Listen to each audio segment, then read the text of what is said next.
प्रणाम स्वामी जी। स्वामी जी, अक्सर हम किसी भी दरबार में या किसी भी गुरु के पास जाते हैं, तो हमें एक गुरु मंत्र मिलता है, पर वह गुरु मंत्र हमें किसी को बताना नहीं होता। इसके पीछे क्या कारण है? देखो, जिस समय पर कोई भी गुरु किसी शिष्य को गुरु मंत्र देता है, पहली बात तो उस मंत्र को साधारण मत समझ लेना। उस मंत्र पर उस सतगुरु ने, उस संत ने अनुसंधान किया होता है। वो राम हो सकता है, वो हरि हो सकता है, वो राधे हो सकता है, वो द्वादश अक्षर मंत्र हो सकता है। उस पर उन्होंने खुद अनुसंधान किया होता है। एक गली से एक तोते वाला निकल रहा था, तो मियाँ मिट्टू राम राम, मियाँ मिट्टू राम राम। तो एक आदमी ने देखा, तो कहता है एक तोता मेरे को भी दे दे, बोलने वाला तोता देना। अब उसने कहा जरा बोल के दिखा। उसने कहा मियाँ मिट्टू राम राम। कहता राम राम। कितने का? ये 200 रुपए का। दे दिया। थोड़े दिन के बाद वो आदमी फिर उस तोते वाले को देखकर एकदम बुखार, इधर आ इधर आ, तू तो ठग गया, तू तो चोर है। कहता क्यों, क्या हुआ? कहता है तू मेरे को तोता देकर गया था, वो तो 4 दिन बाद मर गया, तो मेरे पैसे वापस कर। कहता है चलो पैसे वापस की तो बाद में बात है, तू मेरे ऊपर ब्लेम लगा रहा है कि तोता बेकार था। मेरे को बता, तोते को कभी धूप में रखा था? कहता है धूप में तो रखा, मैंने तो अंदर रखा हुआ था कमरे में। तो वहां पर क्या था? वहां तो ठंडा मौसम था। तो तुम कैसे रहते हो? मैंने तो चादर ओढ़ रखी थी, उसको उड़ाई थी। नहीं, चलो कोई बात नहीं। तोते को टाइम टाइम पर चूरी दी थी? कोई घी की चूरी दी थी? कहता चूरी वूरी तो मैंने कुछ नहीं दी। चल तोते को तूने हरी मिर्च खिलाई थी? कहता मैंने हरी मिर्च तो नहीं खिलाई। कहता बार बार तोते के साथ बातें की थी? कहता मैंने बातें तो नहीं की, मैं तो सुबह सुबह 2 बार उससे बोलता था मियाँ मिट्टू राम राम। वो पहले दिन बोला, दूसरे दिन बोला, धीरे धीरे वो ढीला पड़ता चला गया और वो मर गया। ठीक ऐसे ही जब संतों के पास जाते हैं, गुरुजनों के पास जाते हैं, तो उनसे जब खजाना मांगते हैं, हम तो सोचते हैं कि इनके चेहरे पर बड़ी रौनक है तो ये कोई खजाना देंगे। वो नाम का खजाना देते हैं, गुरु मंत्र का खजाना देते हैं। अब गुरु मंत्र तो ले लिया, उसको जपा ही नहीं। जब उसको जपोगे नहीं तो आपको शांति कैसे मिलेगी? कहा जाता है श्री गुरु चरण सरोज रज निज मन मुकुर सुधार, बरनौ रघुवर विमल जो दायक फल चार। चारों फल मिलते हैं, धर्म अर्थ काम और मोक्ष। पहली बार जब गुरु की शरण में पहुंच गए, अपने आप धर्म मिलना शुरू हो जाएगा। अर्थ, मैं कहूंगा ये ठीक बात है कि गुरु की शरण में जाकर लोगों की ऐसी आस्था है कि अर्थ मिलता है, बल्कि इसको दूसरे नजर से देखें, गुरु की शरण में बैठकर अर्थ मिले ना मिले, लेकिन जो प्राप्त है पर्याप्त है कि भावना आ जाती है। उसको अपने प्राप्त धन में संतुष्टि नजर आती है। कामनाएं पूरी हो, अच्छी बात है, कामनाएं पूरी होती हैं, बल्कि कामनाएं रहती नहीं है, तो उसको मोक्ष का अधिकारी वो अपने आप बन जाता है। अब आपके क्वेश्चन पर आते हैं कि कहा जाता है, संत महात्मा लोग कहते हैं इसको बताना मत, याद रखना, भजन, भोजन और नारी ये सब पर्दे के अधिकारी। कि भोजन कर रहे हो ना, कहा जाता है किसी की नजर लग जाती है। हम किसी नजर वजर को नहीं मानते, लेकिन हम अपने जीवन में क्या देखते हैं? अगर मान लो हम किसी के घर बैठ के कभी साल 2 साल में इच्छा होती है ना कि जरा सा आज कुछ स्वाद खा लें, सामने आप स्वामी जी मत खाया करो, आपको शुगर है, आपको ब्लड प्रेशर। स्वामी जी पागल हैं?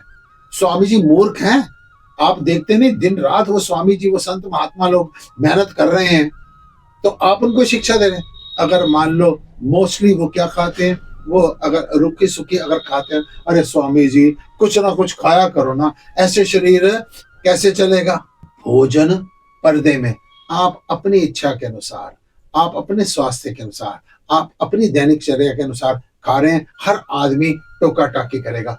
भोजन पर्दे में, मैं नजर की बात पर नहीं जाता, हम नजर की बात बिल्कुल नहीं करते कि नजर लग जाती है, मैं नहीं मानता इस नजर वजर को। अब दूसरी बात, औरत को 2-4 करोड़ रुपए के गहने पहनाओ, लेकिन उसके शरीर पर वस्त्र ना हो, औरत कभी सुंदर नहीं लगेगी।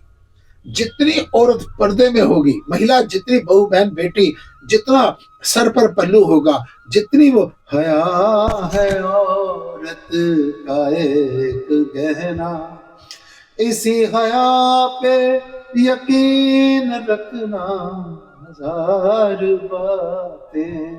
तो औरत पर्दे में, भोजन पर्दे में, भजन पर्दे में, यानी आपको थोड़े दिनों के बाद अहंकार आना शुरू हो जाएगा। होता क्या है, आज शिष्य बनने के लिए कम लोग तैयार हैं, गुरु बनने के लिए ज्यादा तैयार है। बल्कि मैं तो आगे बढ़कर कहूंगा, नजदीकी शिष्य जो होते हैं ना, वो आपस में यही सोच रहे थे गुरु कब मरेगा, ये गद्दी हमारे को मिलेगी।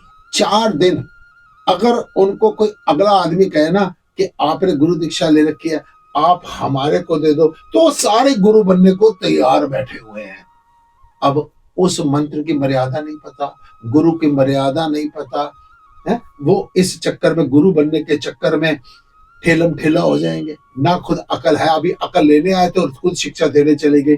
जैसे कहते हैं ना, बंदर के हाथ 2 अदरक की गांठ लग गई और वो पंसारी बन बैठा। ठीक ऐसे ही संत महात्मा लोग कहते हैं, इसको किसी को बताना मत, आप चुपचाप पर्दे में नाम जपना, दिखावा मत करना, आडंबर मत करना, पखंड मत करना।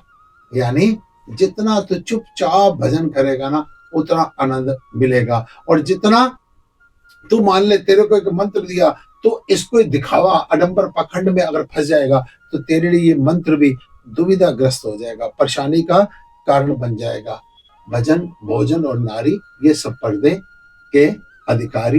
पहले मंत्र पर अनुसंधान कीजिए, रिसर्च कीजिए, इसको अपने मन बुद्धि चित्त अहंकार में बिल्कुल उतार दीजिए, तब आप इसके अधिकारी बन जाते हैं। जो भी गुरु दीक्षा देता है, उस मंत्र को किसी को कहना बताना नहीं चाहिए। एक सतगुरु जिस समय पर अपने शिष्य को मंत्र देता है, वो पहले देख लेता है वो इस योग्य है या नहीं है, तब किसी को गुरु मंत्र देता है, तब किसी को गुरु दीक्षा देता है। दूसरी तरफ अगर मान लो शिष्य को गुरु मंत्र दिया, वो आगे इसका प्रोपेगेंडा शुरू कर देता है, उसको वो ये देखता नहीं कि वो आदमी आगे जिसको वो दे रहा है वो इससे योग्य है या नहीं है, वो तो केवल गुरु बनने के चक्कर में वो सबको बांटना शुरू कर देगा। वो अगर सबको बांटना शुरू कर देगा ना, उसका मिसयूज, उसका महत्व समाप्त हो जाएगा। एक पत्थर बाप ने बेटे को दिया कि जा बेटा जरा सब्जी वाले के पास जाके इसका रेट पूछ, सब्जी वाले ने दौड़ा दिया। जा जरा परचून वाले के पूछ, परचून वाले ने कहा भाई 5 रुपए दे देंगे। जा जरा आर्टिफिशियल ज्वेलरी का पूछ, उसने कहा भाई इसको मैं किसी आर्टिफिशियल ज्वेलरी में लगा दूंगा, इसका 100-200 रुपया दे दूंगा। जब डायमंड वाले के पूछ, उसने कहा ये तो पत्थर 5 लाख रुपए का है। जिस आदमी को उस पत्थर की उपयोगिता नहीं पता, तो आपके पत्थर की वैल्यू नहीं है। ठीक इसी प्रकार से संत सतगुरु जब गुरु दीक्षा देता है ना, वो कहता है इस मंत्र को तेरे लिए दिया है, इसका प्रोपेगेंडा, पाखंड, इसका प्रचार शुरू मत करना, चुप रह कर नाम जपना। ये तेरे को जब आनंद देगा ना, तेरे को आगे बांटने की जरूरत नहीं पड़ेगी, अपने आप ये बढ़ता चला जाएगा। ओम नमः।